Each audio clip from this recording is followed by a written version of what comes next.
There's something that makes teaching easy for me. The kids themselves. I think that the things they do and the growth I see, I'm amazed by it. I love having conversations with them. I think they're funny and intelligent and adorable, and so they kind of drive me during the day.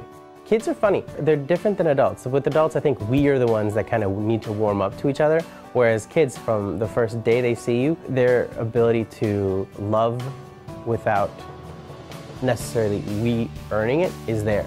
If anything, they love us from the day they step into the door. It's whether or not you can hold on to that love, how you treat them throughout the year. First, I thought he was scary. Seriously, when I first looked at the homepage, I was like, oh my gosh, he's so scary, and I was so nervous. And then I saw him, and then he was nice. And he has a lot of patience. Mr. Mohammed's the best teacher I've had because he's really nice to our class. He lets us do a lot of fun activities. Like after we work hard, sometimes we get extra recess. He's really fun to be with. At the end of the day, there's still definitely that teacher-student relationship, but I try to pull back the curtain a little bit.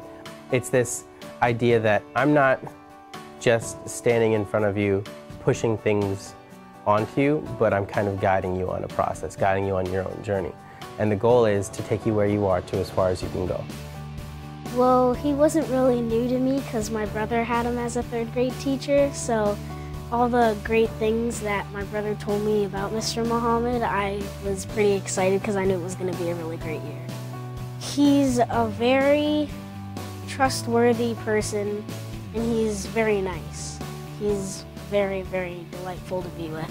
My favorite thing that we've done this year is the fractured fairy tales. During my first year of teaching, the idea of a reader's theater came to me through one of my teammates, and I thought it was great.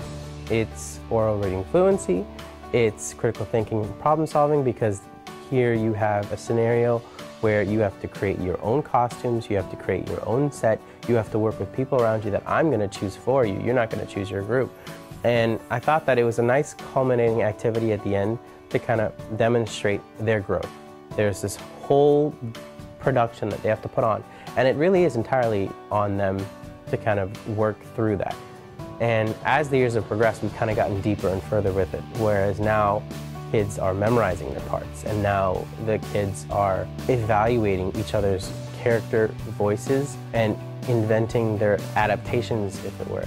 You go your eyes and count to 100. Then I'll try to find you. I am playing Tricky Monkey, but I don't even like monkeys. I don't. Mr. Mohammed is a rare, kind man teacher. He's a man, and also he's very nice, but he's in the mixture. Kind of like a government. Has to be nice, but also has to be strict in order for people to understand. He was one of the best teachers that I've ever had because he really understood how my brain worked. He helps you learn, but he tries to make it as fun as he possibly can. He let us do stuff to learn that's sort of out of the ordinary. And he is one of the nicest people I've ever met, and that's what makes him special. We have an awesome responsibility. We're tasked with taking care of your child for 7 hours a day, 180 days of the year, and I don't know what human doesn't get attached to somebody that they spend that much time with. By the end of the year, I am sad to see them go, but I don't tell them that I plan on staying in contact with them. I tell them I expect to stay in contact with them. Actually, at the end of 5th grade, I created a little card with a quote that says, "Try your best, then try harder," and it has my contact information. Just because you're not in its classroom anymore doesn't mean that you're not part of the family. Marlon's like the mafia. Once you're part of the family, you're always a part of the family.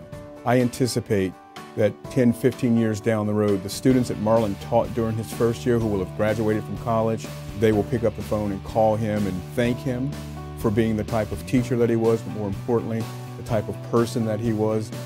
If you were to ask me what a day was like my first year of teaching, I would have said to you that it was consumed by fear, consumed by my worries of, am I doing the right thing? Am I making the right choices? Whereas now, it's more along the lines of, are they doing the things I want them to do in the way that I think will best suit them later on in life? You just ask yourself, not what you want them to learn, but who you want them to be, and how through the curriculum you can get them there.